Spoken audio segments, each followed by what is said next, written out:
कलाकार सागर लम्साल बलैमाथि बलात्कारको आरोप लागेको छ। अमेरिकामा रहँदै आएकी एक युवतीले उनीमाथि बलात्कारको आरोप लगाएकी हुन्। पीडित युवतीले 1 वर्ष अगाडि कार्यक्रमको सिलसिलामा अमेरिका आएका लम्सालले आफूमाथि बलात्कार गरेको बताएकी छिन्। घटनाबारे प्रश्न पार्दै उनले लेखेकी छन्, कुराकानी हुँदै जाँदा सागर लम्सालले तिमी बसेको ठाउँ हेरौ न त भन्नुभयो। मैले 10 वर्षभन्दा बढी समयदेखि चिन्ने दाइ मानेको मान्छेलाई विश्वास गरेर आफ्नो अपार्टमेन्ट देखाउन लगे। अपार्टमेन्टमा बसेर कुरा गर्दा मेरो स्वास्थ्यको कुरा निस्कियो। मैले आफ्नो सङ्घर्ष सबै साझा गरेँ, रोएँ भने कति गाह्रो भइरहेको छ भनेर। मलाई थाहा थिएन जसलाई म दाइ मान्थे र हाम्रो परिवारले आफ्नै जस्तो ठान्थ्यो त्यो मानिस त एउटा राक्षस रहेछ। म बलात्कृत भएँ। उनी थप भन्छन्, जति आशा बाँकी थियो, जति शक्ति बाँकी थियो सबै हरायो। मेरो आवाज निस्किएन।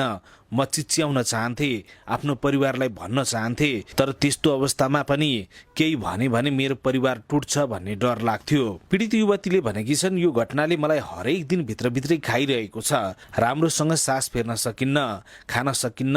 लाग्छ म एउटा जीवित लास जस्तै भएकी छु र त्यो राक्षस आफ्नो घर फर्केर खुलेआम बाँचिरहेको छ। आज अलि हिम्मत आयो र यो लेखेँ। मलाई थाहा छ मैले न्याय पाउँदिन र अब लड्ने हिम्मत पनि छैन, तर जसले मसँग यस्तो गलत गर्यो उसले आफ्नो कर्मको परिणाम भोग्नै पर्छ। भविष्यमा उसले अरू कसैसँग यस्तो गर्न नपाओस्।